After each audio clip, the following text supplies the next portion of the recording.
And so one of the first changes that y'all are going to be able to see is that victims are now going to start off with a 60-second cooldown on their abilities at the start of a match.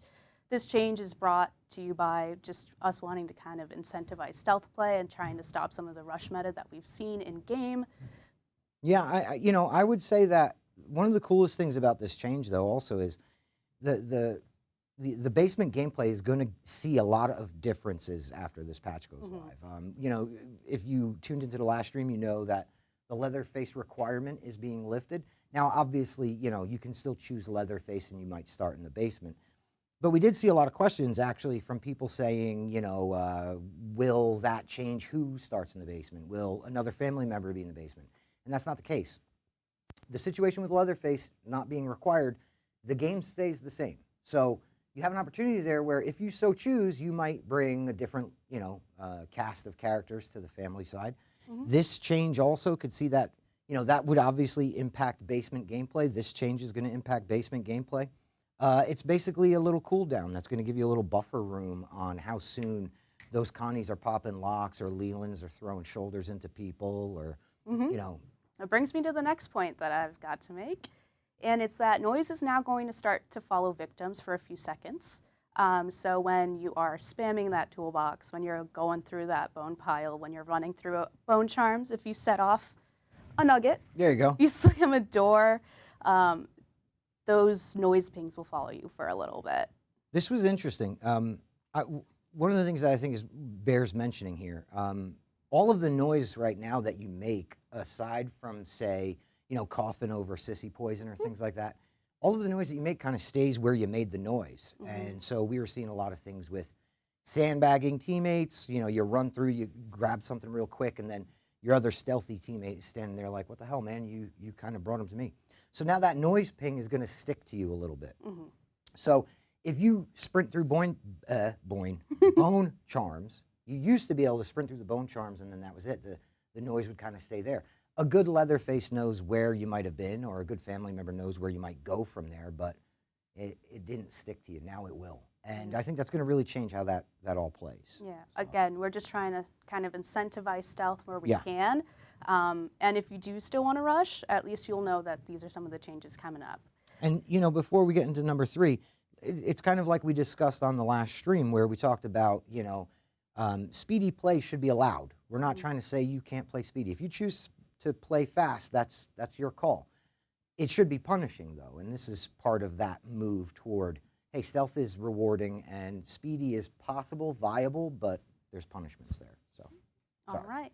The next point I have is that victims will now stop leaving footprints for Johnny to follow if they're moving at the slowest pace while crouching, which means if you're crouch walking, Johnny will no longer be able to see footsteps from you when he's using his tracking ability. And again, just to contextualize a little bit, we talked about the change to the cook where he won't be able to hear you if you're crouched and you're moving slowly. So if you're crouched and you're moving at that walking pace, right? This kind of goes hand in hand with that. And again, there's a lot of victim mains out there who are probably already like, oh, victim nerfs, it's all victim nerfs. But this is somewhat of a nerf to the family side, somewhat of a nerf to Johnny, similar to how the cook move is somewhat of a nerf to the cook. And again, the greater point here is this plays into that concept of playing stealthy is rewarding. So now you can avoid some of those kind of opportunities to get detected by, moving slowly, staying crouched, those kinds of things. Yeah, we just want people to be able to play matches for a little bit longer. Yeah.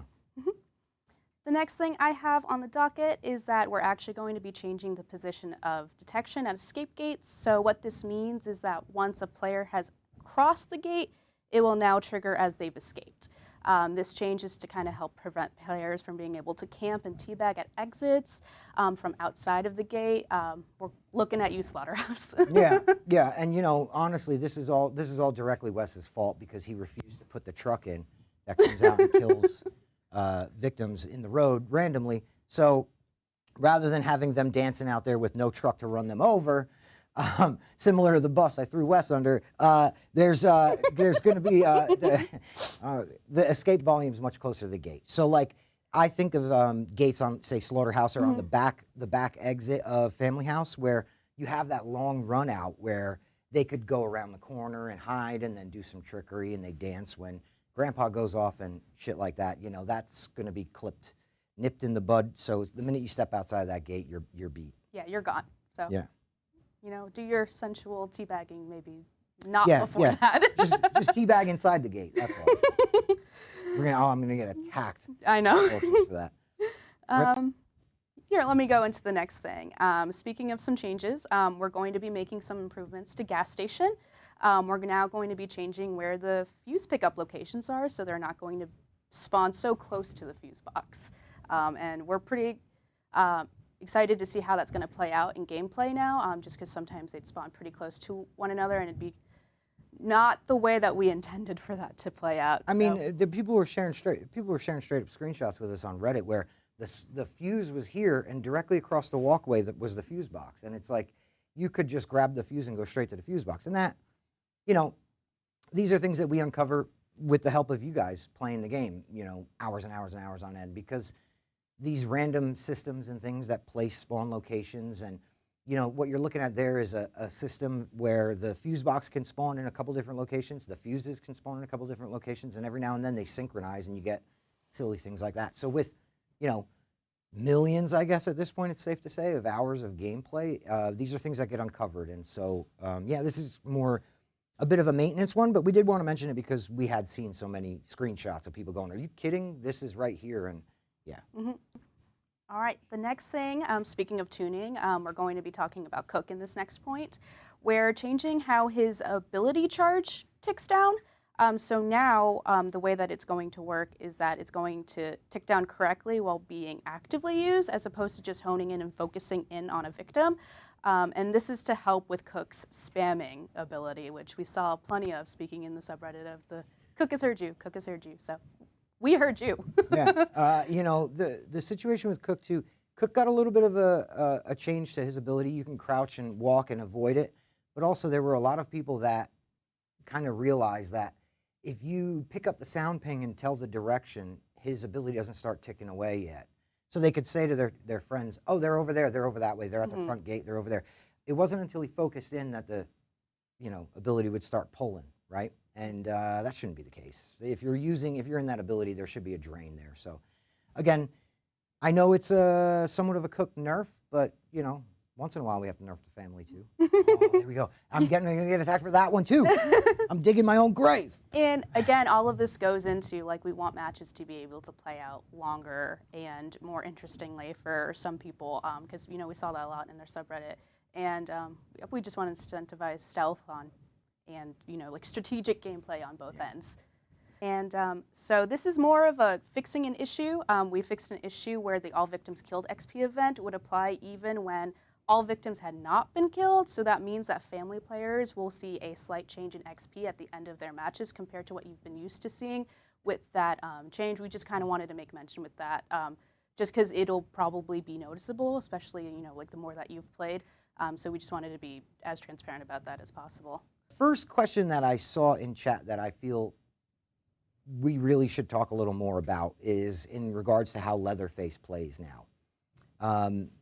A lot of you are upset, worried, kind of concerned maybe about the Leatherface requirement. Others are, you know, 100% behind the change, and that's great. But just to give a little more clarity on that, the requirement is lifted, but that doesn't mean that anything else in the game changes. Similar to how, you know, you have to have a cook in order to put an extra padlock on. You have to have a hitchhiker for traps. If you choose not to run a Leatherface, the game is going to look the same as it did previously. That's the risk you're running by choosing not to run a Leatherface. Now, team composition, I know there's a lot of, you know, I don't want to say high-level players, but players who have sunk a lot of time into their different family members outside of Leatherface. They are 100% confident running in there with Hitchhiker, Sissy, and Cook, maybe. There's going to be other squads that need a Leatherface in order to make it happen, but part of this is it leaves a lot more to the team, the players, to choose what synergies they want to, you know, aim for. And I think that we made a mistake by talking a little too much about, oh, you're going to miss Leatherface. You are. I think you are going to miss Leatherface. But I also think that there's a lot of synergies that you're going to be able to see now that maybe weren't possible before. Yeah, it's going to be really interesting to see how matches play out now. It's going to be interesting to kind of be able to see in real time how the community and you all feel about being able to play these different matches and different runs with different teams. As always, you can always talk to us in our subreddit. We see it, we listen to feedback, and we're going to be tuning along as we always say we will and do. Yeah, nothing's ever permanent too. Live games are fun like that. We can tinker, we can tune. But the situation with Leatherface. So just to say it plainly, because I know some people are going to go, but you didn't really answer me. To say it plainly, barricades are still going to be there. You will get looped on barricades possibly. Victims are trying not to die. That's going to happen. You're going to have to figure out ways around those barricades, like Hitchhiker Sissy. They can move through gaps and crawl spaces and things like that. But yeah, barricades are staying, and if you don't bring Leatherface, you might miss him. Another question I had seen was about Bomb Squad and perks in general. I saw a couple other questions about perks in general. I just wanted to touch on that because there are going to be changes coming to perks. We have plans to tune up a lot of our perks in game, but we're kind of putting that all together into one perk-focused patch. It's a lot of P words, so I hope that the windscreen on my mic is holding out. We want to put together a perk patch where we're going to go through and look at, a variety of either best in slot perks and evaluate those for potential changes. Some of the underutilized ones, are there perks that we need to, consider removing and replacing? Are there ones that we just need to rework? And so there's been a lot of great feedback on Reddit, socials everywhere. Everywhere that you guys talk to us, there's been a lot of great feedback on which perks you enjoy, which ones you think are a little OP or a little underpowered, and which ones you feel are just flat out useless. We're taking all of that in. We're going to evaluate and put that together. But similar to how we told you guys we're working on the big patch, we're working on a perk patch. That's not something that can really be, snuck in here and there, a line or two, because then it ends up feeling, it needs to be all-encompassing, and it needs to be across the board, touch all the perks, rework some metagame things, and get that figured out. We have Nancy and Danny coming to the game. Ooh. Which, Ooh. yeah. Hype. We wanted to get the word out. We also have a new map coming. I think some of you guys picked that up. You saw a field of sunflowers, and I feel like you guys figured out what that meant.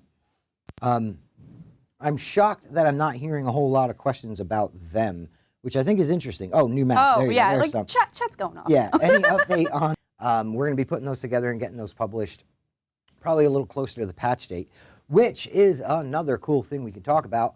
We have a date for the patch. I'm going to let Sid give this good news. November 28th. Yeah.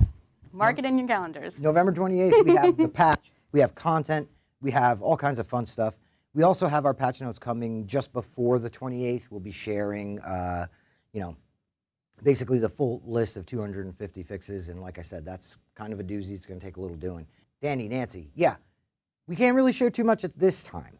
What we do want to say, though, is they come with their own skill trees, which means their own kind of allotment of perks that go in there, some uniques and things like that. They come with their own new abilities. They're completely different abilities.